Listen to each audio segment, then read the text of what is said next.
Bossman Show, friend of the show, Coach Greg Herenda. Coach, good to catch up with you, man. The FDU Knights. How you been, man?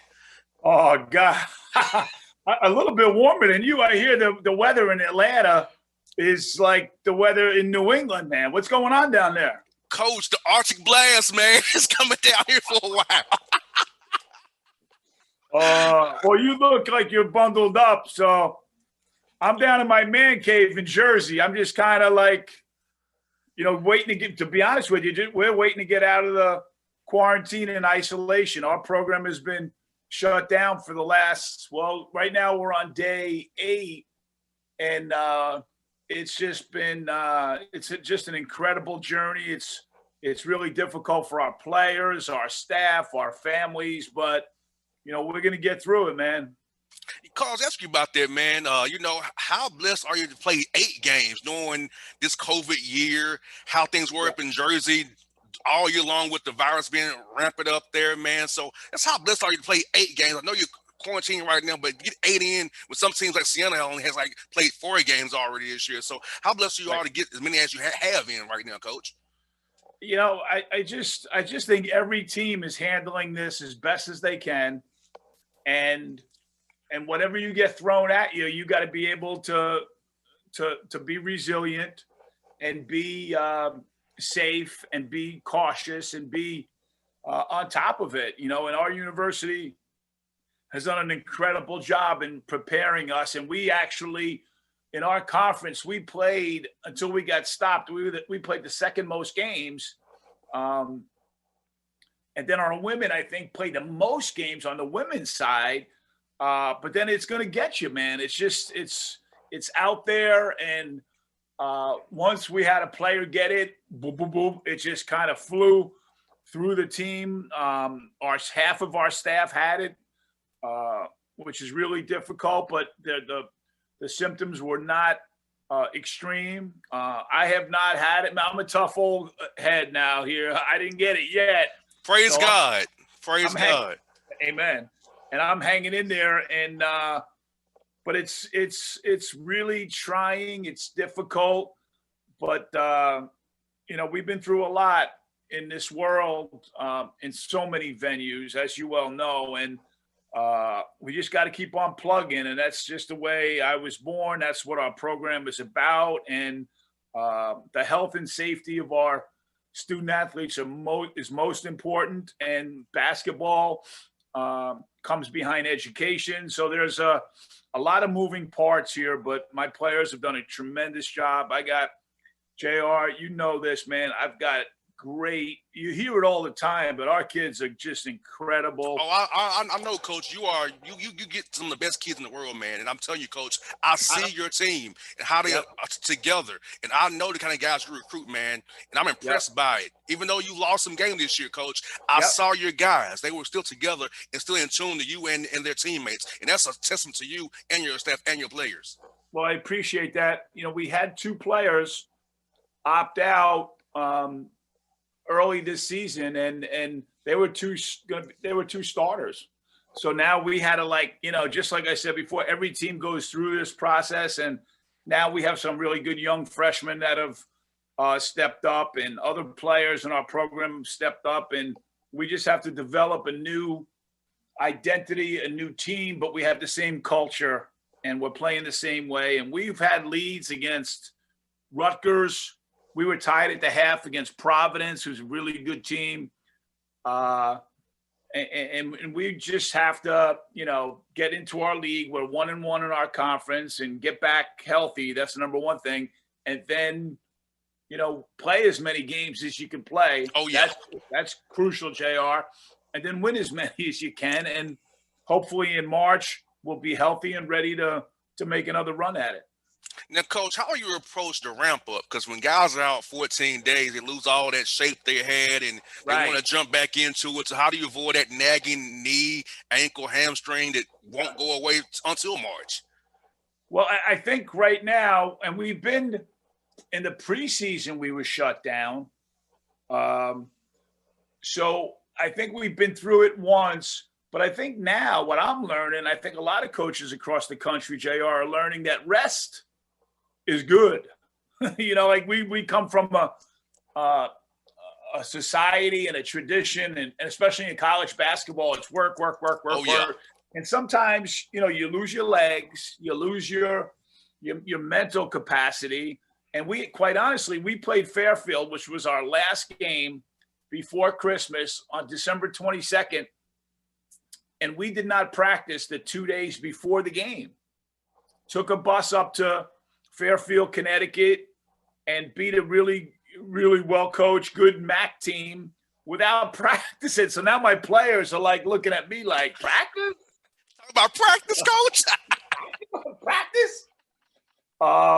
But I think I'm learning as I've been coaching now this is my 36th year of coaching collegiate basketball. I'm learning that, I've always learned to listen to my players, but now it's like, the paranoia that you have about, you got to outwork the guy and outwork. It's like sometimes, less is more. And we're finding that out right now. And we're doing a lot of, video, a lot of virtual practices. We've had, you love this, man. We've had history tests in basketball. Wow. Nice. Guys, like they don't know, like some guys weren't sure about, like they didn't know James Naismith's first name. So I took off points. You got to know who invented the game. Oh, yes. One dude thought that the Hall of Fame was in Boston, Massachusetts. I'm like, no, man, it's in Springfield. So we've had tests on our basketball, on our plays, on the history of the game. So we're trying to keep them occupied and keeping them mentally in good shape, which is so important right now. Coach, it's amazing to say you've been in basketball 36 years. I'll be 34 in March. I'll be 34 in March. You've been coaching longer than I've been alive, Coach. 36 years, I'll be 34 in March. That's unbelievable, man. Well, you look good. I don't know. I'm trying to look good, man, but it's work every day. But I've been blessed, like to coach. I've heard from a lot of my former players that I've recruited. Shaheen Holloway is the head coach at St. Peter's College, St. Peter's University. Steve Curran is the associate head coach at St. Bonaventure. Grant Billmeyer, one of my assistants, is assistant coach at Seton Hall. Dwayne Lee is up at Quinnipiac. So I've just, over 36 years, I just love the fact that, I've touched people, and yes, hopefully more for the betterment. And but this really makes you understand that basketball is important, and we all care, and we all want to win. But the health and well-being of not only our student athletes, but our country, our fellow man—that's what supersedes everything right now. And hopefully that's what we're teaching our kids at FDU, and hopefully we can learn that throughout this crazy country that we live in. And Coach, I'll tell you also coach me, because when I talk to you, I learn from you every time we talk. So Coach, you're coaching me as well. I'm in my radio world, but I learn from you as well when we have our chats all the time, Coach. No lie, right. No BS, man. You really teach me as well, and I appreciate it. For sure. You are coachable, JR. That's the key. I've had some cats over the years that I coach them, but they don't get it all the time. But you're a coachable dude, and I appreciate you. And Coach, I feel like 2020's made me a better man, a better boyfriend, a better leader, a better everything, because, having interns, Coach, like you have players, I have interns to take care of, right? So I have to be more than just the boss. I had to be brother, cousin, mentor, counselor. So talk about the role that you play as has forced you to be more of a father figure, more of a leader, more of a mentor for your players who are going through tough times, not knowing about all the racial stuff going on in the country, the pandemic, all that uneasiness. How'd you help navigate your guys' minds, keep their minds from not getting negative and being positive and understanding things will get better? It takes us all together to make it better. The first thing, JR, that we try to do, and I try to do, is just show the players from day one in the recruiting process that you care. Yes. And if that is there, people will listen. So if some coaches just care about winning and doing all, and I care about winning. Don't get me wrong, and going to tournaments and winning awards, but you got to care about their soul. Yes. And we talk about soul and heart and brains. And those three things are vital in a championship program. And I really care about my players. And now what I'm finding out is they start caring about you, and then you can do anything. You know what I'm saying? And then they're going to listen. And I've just been myself the whole time. I really haven't changed, although I've probably given them more of me than I normally would give because, we haven't been through these circumstances. And, I don't know if it was 2 or 3 years ago, we talked about it. I had 2 blood clots. I was in intensive care for 8 days. It gives you a different perspective. And they knew when I came back, JR, that I was human. Sometimes you look at your coach and you look at your dad and and you think these people don't cry and don't get sick. And I was really in a tough place and they saw it. So there's just a lot of love, and it's and I learned from them. I really do. I think these guys are way more everyone now thinks the world is falling apart and they're like, Coach, we got it, man. We're good. So there's a lot of, give and take. And I give the players a lot of credit. My assistant coaches are fantastic. We have pods. So I don't do everything. My assistant coaches take 3 or 4 players, make sure they're fine. And if not, then I jump in. So it's a family. And we talk about the Fairleigh Dickinson basketball family. We're not the FDU nation. We're not a nation. And families go through sickness and health and fights and arguments and brothers and cousins. But at the end of the day, I got you back. And these guys know. It's a funny story. The kid Jaleel Jenkins on our team, who's a first team all-conference player, one of the best point guards in the East Coast from West Virginia on his recruiting visit, JR. I told his mom, I said, listen, the health and well-being is the most important thing. If there's a flood, he's coming to my house. And then he committed later that afternoon. And I said, Jaleel, why didn't you commit? And he goes, well, Coach, as soon as you said that you had me on the flood, my mom was like, you're playing for this guy. And I mean that. I mean, and I think most coaches do. Most coaches that you bring a kid in, man, you're obligated to everything about them. And I'm all in with my team. And that's the only way to do it. And that's our way. And I really love these guys. I really do. And Coach, I talk to a lot of coaches all year long, but I know you for real. You really love your guys. A lot of coaches tell me that, but I hear it in your voice, and I know you care because of how they play for you. Because you can tell. Because when you care for your players, loving your players the way you do, they play hard for you all the time. And I know it. I hear it in your voice. You've always been consistent about your love for your players. Because some coaches say it and they don't really mean it, but you mean it, Coach. And I really believe you do. And I know you do. I appreciate that, man. I really. And I think the common denominator between me and you and all your listeners and my team is basketball. You know what I mean? And that brings us right away. It brings us to a point where we can understand one another because, you have to pass it. You have to. Now I know you were a pick and pop corner shooter. I remember. Yes. So. Hopefully, every once in a while, you would drop it off to the big guy, whatever. But every now and then, Coach. Every now and again. I'm not sure I believe that. It was going up most of the time, Coach. It was going up. There you go. Well, if you make it, God bless you. There are a lot of shooters.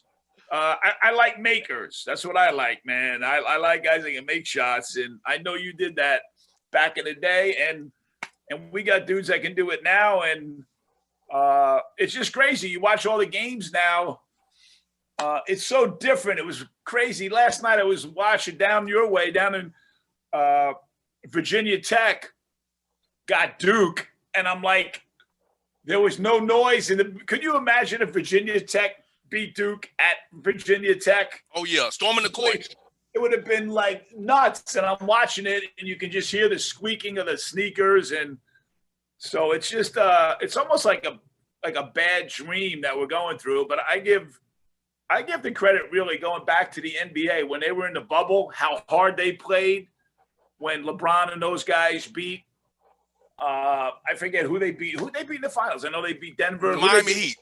They beat the Heat, and the Heat played great. Those guys showed our players, it doesn't matter who's in the building, that you're going to play your rear end off. And they really, that's what everyone's doing throughout the country. I don't see games where teams are mailing it in at all. And I think it levels the playing field, because now you can go to Cameron and you can go to some really hard places and you can win, because there's not 19,000 people, you know, and the referees now, I think it's all balanced, because that crowd, no matter what you say, everyone's human. And when you hear that crowd, you react differently. So it's I give the referees, the trainers, the doctors, the players, the coaches, the administrators, all the credit in the world. I got a couple more for you, Coach. First one, tell us about your show, the Great Herenda Show, the great show you have. Tell us about your show, Coach. Well, number one, I apologize for not. I got to have you on the show. You do. You do. Yes, you do, Coach. I told you. You said you had me on. We got to get that. Make that happen. We're going to get that done. Brian B. Jackson, our SID. We'll get you. You have to be on. But the show is just. I don't know. It started a long time ago. My former athletic director, David Langford, and associate AD, Sean Morrison, said, "Yo, you're going to do a radio show." Just came to me with it. And I'm like, I've never done a radio. What do I? And I'm like, why? And they're like, we want you to be the voice and the face of our university going forward. And this is before we won a game. And I was kind of obligated to do it. They gave me the job. So I said, yeah, I'll do it. And it's funny, man. I know Orlando is a big part. Edgewater High School is a big part of your life.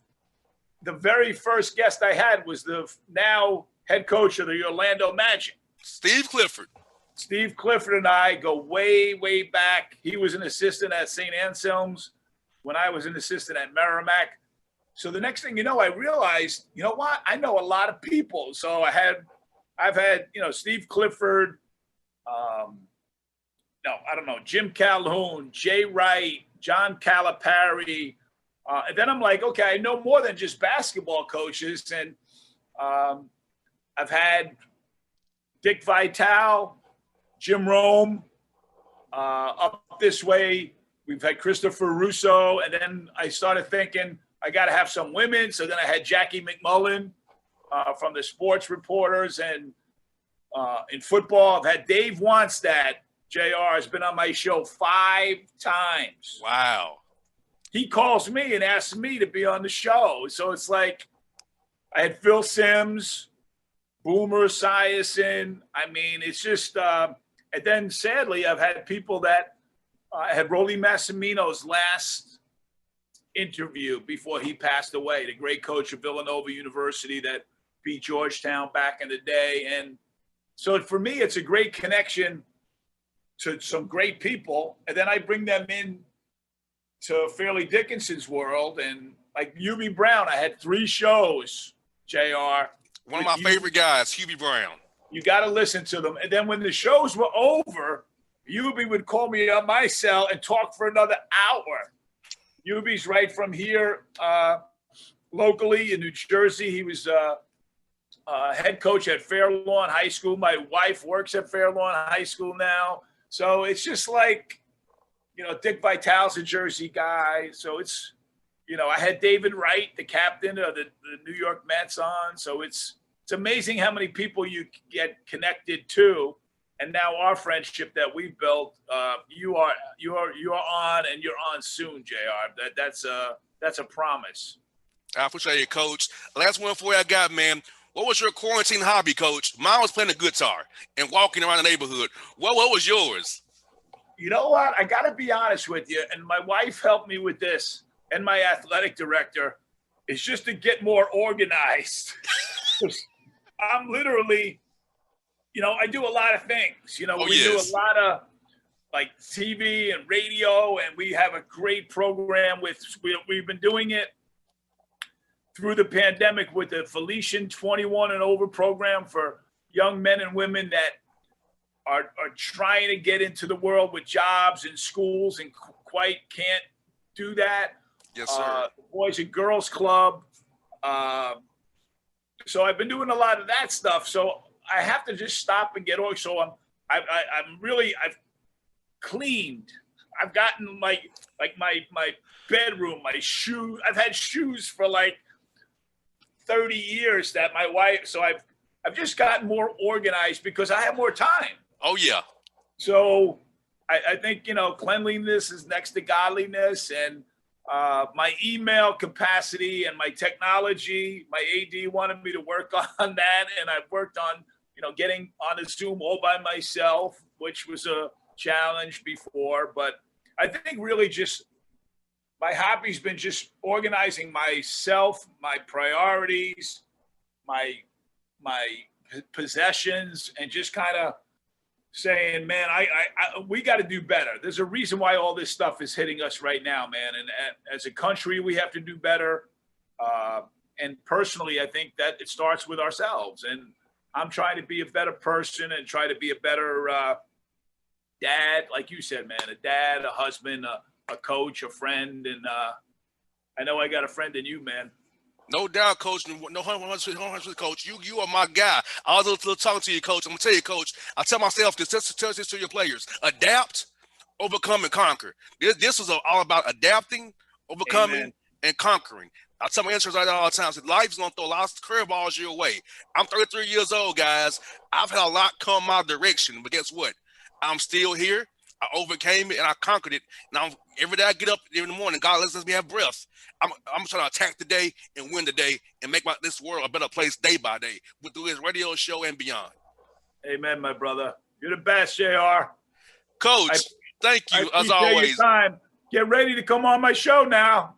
I can't wait, Coach. I can't wait. You got to come ready. Bring it. I shall, Coach. Hey, thank you as always, buddy. Be good. Be safe, Coach. Talk to you real soon, buddy. Thank you. All right, man. Stay warm. Peace. Yes, indeed.